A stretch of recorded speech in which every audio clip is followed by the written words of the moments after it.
What's up everybody? Welcome to RetroGameCrunch. And today we're going to jump right into it. I'm happy to announce that me and a friend will be at SEGE 2025. If you're wondering what SEGE is, that's the Southeast Game Exchange Convention down in Greenville, South Carolina. It takes place July 18th, 19th, and 20th. And me and my friend will be there the 18th and 19th. So if you happen to see me and recognize me, don't hesitate to say hello. We're not going as guests of the game convention itself, but we're going to be walking the floor just to looking to add some games to our collection, my collection, and see what else I can pick up and bring back with me to share with you guys. So SEGE is one of the largest video game conventions in the Southeast. I'm happy to be able to say that I'm going and really looking forward to picking up some great games. They'll have everything from video games to cosplay to open arcade machines and a lot more, including some tournaments that I'm hoping to be able to sit back and watch because it looks like this game convention is going to be a lot of fun. This is actually going to be my first trip to SEGE. Never been before, and actually one of my first video game conventions ever, so I'm really looking forward to getting out there and picking up some games. I've already got a list of games that I want to pick up, and I'm sure I'm going to end up adding a lot more as that list and those days go on. So stay tuned for more info in the coming weeks, because I've got some more announcements and probably some hints on what I'm going to be looking to collect and who I want to meet at SEGE 2025. So make sure you check back, hit that subscribe button to this channel so that you guys can keep up to date on my experience with SEGE 2025 and what I'm looking forward to the most. Alright, so now that we've discussed that I'm going to SEGE 2025, I wanted to talk a little bit about some games that I've added to my collection over the last couple of weeks. Games that I've featured in some of my shorts, but want to go a little bit more in depth and give you a little bit more information on why I decided to pick these up and add them to my collection. So that first game that I picked up was actually going to be Glover for the PlayStation 1. I picked up this game because it was only $8, and at the time I was looking through price charting, realized it was actually valued at around $30 almost, so I wanted to add this game to my collection. It's not a game that I played as a child or as a kid, so I'm relatively new, but I do realize that it's a puzzle platformer, and I've been trying to add some more of those games to my collection, especially from the PlayStation 1 era. I did find out that the N64 version is a little bit better, so I didn't actually play that version either as a kid, although I did have an N64 and never actually had a PlayStation 1 growing up. I didn't get a chance to play it on the N64, but I'm curious to see what y'all thoughts are on this game. Did you play it for the N64 and feel like it was a better version of it? Or did you enjoy the PlayStation 1 version? Leave me a comment in the comment section. So the next game that I was able to pick up was actually for the Xbox One, and that's Cronus Before the Ashes. This is another RPG game that I decided to pick up and add to my collection. I've been trying to add some more RPG style games to my collection recently because it wasn't something that I collected much in the past. This is a game that takes you on a hero's quest to save their homeland from evil. Based on the back of the game, it looks pretty interesting. And these types of games are ones that I've been trying to add more recently to my collection. The next game was actually a PS4 game, and that's Torment: Tides of Numeria. I decided to pick up this game because it, again, is another RPG, but brings more of a strategy to the game. It looks pretty interesting because of the three-quarter top-down view that it gives in the gameplay, but it also seemed to have a pretty interesting story reading through the back. If you've played this game, let me know in the comments what your thoughts are. So the next game is actually going to be for the Sega Genesis, and that's going to be Mick and Mac as the Global Gladiators. This one is complete in box, and so when I was able to find this for the Sega Genesis, CIB, I really wanted to pick it up and add it to my collection. It was a little bit on the expensive side at $21.95. That's what I paid for this game at my local used video game store. But I was okay with, because this is a very clean copy, the manual is very clean, and the game is very clean and in good shape. I wanted to add this game to my collection because it brings back that nostalgic box art that I love to collect for the Sega Genesis. What's your favorite era of box art that you like to collect? Let me know in the comments. Alright, so the next three games are actually going to be GameCube games.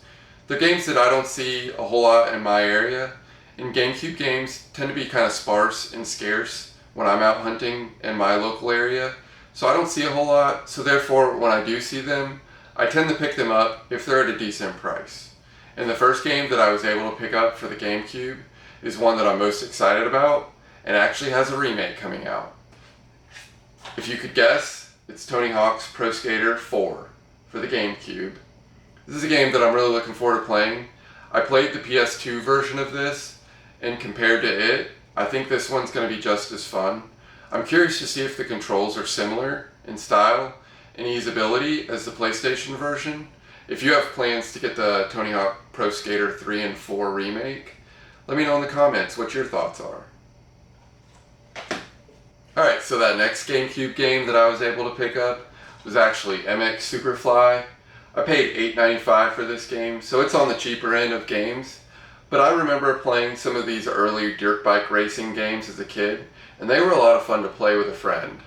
I never got to play this one specifically, but wanted to see how it stacks up to that era of dirt bike racing games, and just kind of compare it with the other PlayStation games that I played growing up as a kid. If you've played this game, let me know in the comments. And that last GameCube game that I picked up recently was actually based on a movie, and that's going to be Minority Report. So based on the movie, I thought this one looked kind of interesting. I do love a good tactical shooter, or a classical shooter with a story mode, so this one really fits into my collection, and a game that I'll definitely be playing soon. So next, we're going to be moving on to a different console, but still follows that Nintendo vibe. So this game was actually recommended by a coworker, so I'm picking up and we're going to try out Trauma Center Second Opinion. I've heard that Trauma Center games can be a lot of fun, as well as puzzling. Let me know your thoughts in the comments section if you've played this game and what your thoughts are. I'm quite curious to see how this one plays out, as apparently you're taking on and operating and trying to heal and save people. So it sounds like an interesting storyline that I'm curious to see how it ends up panning out and whether or not this game is really that great. The next game was actually for the Wii as well, and another Tony Hawk game, and that's Tony Hawk's Downhill Jam. This game also came out on the Game Boy Advance, which I also have, and it looked like a lot of fun, but it wasn't exactly a standout compared to the regular Tony Hawk series. It's a game that I wanted to pick up and kind of see how it compares to the other Tony Hawk games, because I've heard a lot of good things, but also a lot of bad things about this game. It was relatively inexpensive, so I was able to pick it up. It's not a game that really broke the bank. I'm going to give it a shot at some point, and we'll play it through. Alright, the last game is actually going to be for the Wii U. I've been really happy with my Wii U purchase that I purchased about 6 months ago. I've gotten some games recently and been able to add some games to my collection for the Wii U. I purchased mine from Retro Respawn out in California, and have been really happy with that purchase. Everything has worked wonderful, and I've really enjoyed playing that console. I know it was kind of a bomb for Nintendo, and a console that didn't really sell all that well, but I've been pretty happy with mine. So that game that I recently added was Zombie U. It's a game that brought horror to the Wii U, and was okay, but not a great game. I wanted to give this game a shot. It's relatively inexpensive and very readily available. I do like a good horror game, and with a first-person shooter, this one really fits pretty nicely in my collection.